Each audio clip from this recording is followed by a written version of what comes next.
A very good day to you folks. Welcome to my YouTube channel. I'm so happy we're catching up after a long time. So this is a very important video which I want to share with you folks today. So without any further ado, I'm going to jump right to it. So for those of you who are my clients, I've always dedicated my YouTube channel for you folks to help you to navigate through your challenges with regards to the IPTV service. So today I'm bringing forth a challenge, and I love it because I thrive on confrontation and challenges, because that's how we learn. We all learn together, we all win together. And that's the beauty of teamwork. So it makes dream work. So thank you to you folks, my clients, for bringing forward your issues, your concerns, because that helps me to uncover my next video and also helps me to discover my potential as well. So thank you for that. I greatly appreciate that support and in fact the feedback. So today's issue is mainly in fact rather highlighted upon boxes or IPTV boxes which gets corrupted due to malware, or let's say for example any sort of viruses or hacking. Most of you do know the boxes are provided just for the IPTV service or the IPTV program, but some of you do download applications. We're all guilty of it, trust me. We all do that on our phones. Sometimes we tend to do that on the box as well, or perhaps we just kind of mistakenly click on something. And when that happens, folks, guess what? This leads to a lot of malware and malicious hackers and also viruses to creep in, and then boom, it destroys the entire infrastructure, not only infrastructure of the box, but also the hardware as well as the software, which then obviously makes the box a wounded soldier. So perhaps it's time to kind of throw it into the litter, or find ways, working tooth and nail, which I've done today, to find out ways to kind of cut across and ways to kind of get the application going with shortcuts. So today's video is solely based upon boxes which are corrupted, which are faulty, and once these boxes are faulty, instead of throwing them out, I'm just trying to figure out a way how we could keep them going for many more years. So for those of you who've been complaining, I can't have access to the application through Google Playstore. For some reason, you know what? I've been trying to search the application which you're asking me. As you see, this is the home screen. So the application which most of you have these boxes, which is MXQ. Some of you do have Pindu boxes. Some of you do have your own Fire Stick. Some of you have various other boxes from Formula ZX to the X96, you name it. So there's so many boxes out there in the industry and the market as well. So for the clients who are with me, do know and they're very familiar with this application, which is called the STB emulator. So when you're not able to download the STB emulator off, so when you go to my apps, you pretty much know, and who are my clients are very familiar with the Play Store. So that's when we could go download applications. So when you go to Play Store, and if you can find this baby, that's when you know there's something wrong, where the boxes got corrupted and there's some malware in it. So I've today accomplished, and I'm very proud to say, worked my butt off to figure out a shortcut to download this application, not via Google Play Store, but through an extension. So without any further ado, folks, for those of you who are my clients, I could literally email this to you because it's a secret code rather to crack into your box. So I've kind of figured that way through. So for those of you who are my clients, could always email me. For those of you who are viewers, just subscribers, my lovely fans out there, just email me or just drop me a little message on my YouTube channel. I'll be happy to share the code. I'm more than generous enough to do so because I like to help people as much as I can. Knowledge is in fact worth sharing. So once you have access to it, my dear clients, once I do share it through email, all you've got to do is, as you could see, I've attached my box here at the bottom.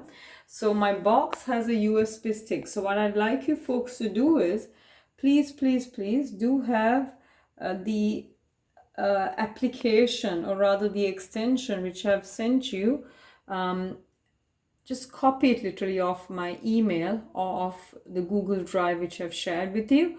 And once you do copy it, I want you to copy it to a pen drive. As you see, this is a pen drive. So please copy it to a pen drive. And once you do copy it to a pen drive, you could see my IPTV box. It's an MXQ box, a 5G one. So you'd want to plug it in at the back of the box. So any USB ports, as you could see, there's many lovely USB ports in here. Just plug it in there. And then also I'd like you to have a mouse. As you see, this is a USB mouse. So I'll just place my mouse in here. Just have a USB mouse attached. So as you could see, this is the wire code for the mouse. So have a mouse attached as well, a USB mouse.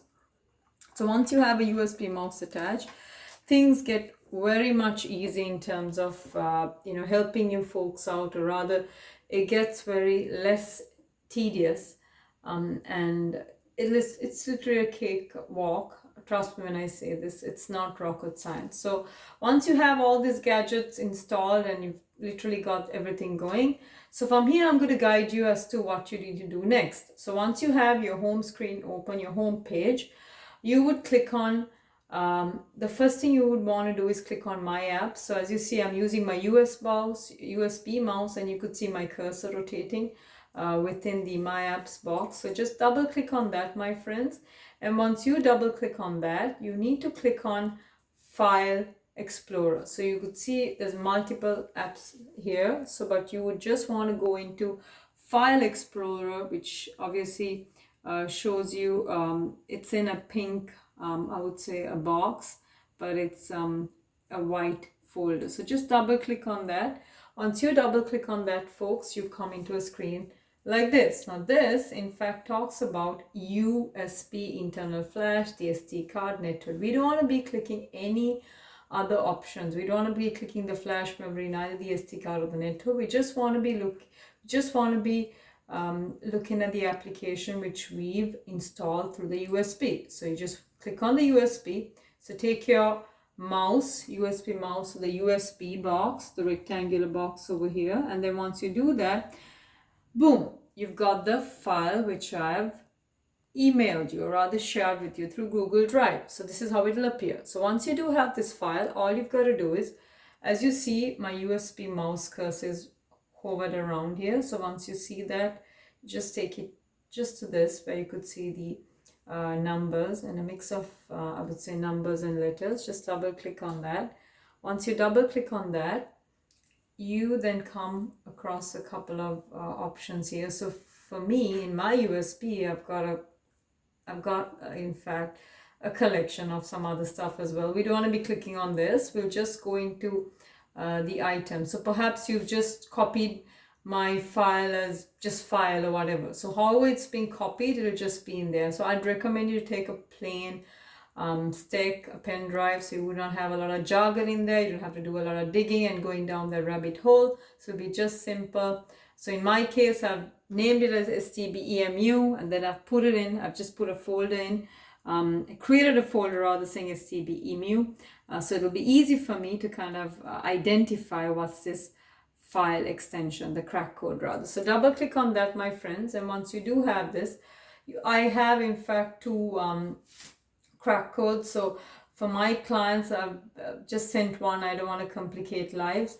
So with regards to the one I've sent, it's the one at the bottom which requires very minimal space. So once you do have access to it, just double click on this, and when you double click on this, it does, for the very first time when you load it, it says upgrade up to, and then it'll open up saying STB application. Do you want to install this application? And then all you've got to do is install. So in my case, I'm not going to install it, my friends. The reason is because I've already got the STB emulator application installed in my box. But for those of you who have the corrupt boxes and who is not able to install through the Google Play Store, would want to proceed with the button saying install, and then boom, you have the application installed. So that's about it. I hope this video was useful. I hope this video was helpful for those of you, the clients who are struggling with faulty boxes, with hacked boxes or with boxes which are malperforming. I hope this would help you to install the application and get your TV services up and running. And thank you so much for watching. Stay tuned. Until next time, I'm going to bring you folks a very interesting and a great video coming your way. Have a blessed day. Thank you. Take care and God bless. Bye-bye for now.